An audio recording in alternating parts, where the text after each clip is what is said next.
কোরবানির ঈদ সামনে রেখে বিভিন্ন জেলার হাটগুলোতে পশুর সংখ্যা বাড়লেও এখনো জমে ওঠেনি কেনাবেচা।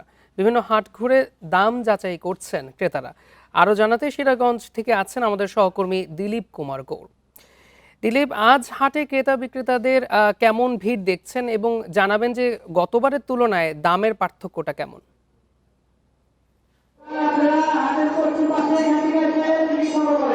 আমি এখন দাঁড়িয়ে আছি সিরাজগঞ্জের বেলকুচি উপজেলার সমেশপুরের হাটে।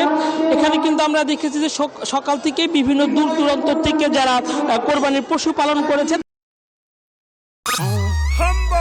ভীম লিকুইড এক ধোয়াতেই তেল চর্বি সব পরিষ্কার মাত্র 50 টাকায়। এই হাটটি হচ্ছে প্রতি সপ্তাহে সোমবারে বসে, তবে আজকে এই কোরবানি ঈদ উপলক্ষে এটি বিশেষ হাট বসানো হয়েছে শুক্রবারে। এবং এখানে আমরা দেখেছি যে দুই স্তরে আছে হাটটি সাজানো হচ্ছে। একটি হচ্ছে বড় এবং মাঝারি গরুর জন্য এক পাশে রাখা হচ্ছে এবং সমেশপুর উচ্চ বিদ্যালয়ে মাঠে রাখা হয়েছে ছোট সাইজের গরুগুলো। কিন্তু আমরা এখনো হাটে যে কতগুলো দেখেছি যারা হাসিল গণ করছে তারা বলেছে যে সকাল থেকে গরু আসলেও কিন্তু এখন পর্যন্ত যে বেচা কিনি সেই বেচা কিনি তেমন ভাবে শুরু হয়নি। আমরা দেখেছি যে বিভিন্ন জায়গায় যারা ক্রেতা আছে তারা ক্রেতা এবং বিক্রেতা তারা হচ্ছে আসলে দর কষাকষি করছে।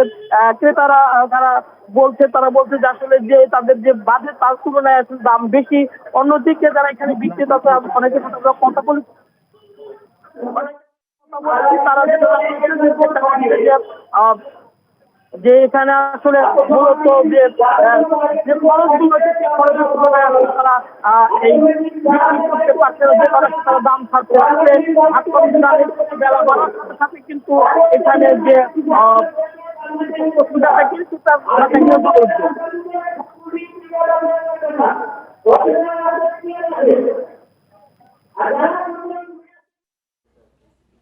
সিরাজগঞ্জ থেকে কোরবানির হাটের সর্বশেষ খবর জানাচ্ছিলেন আমাদের সহকর্মী।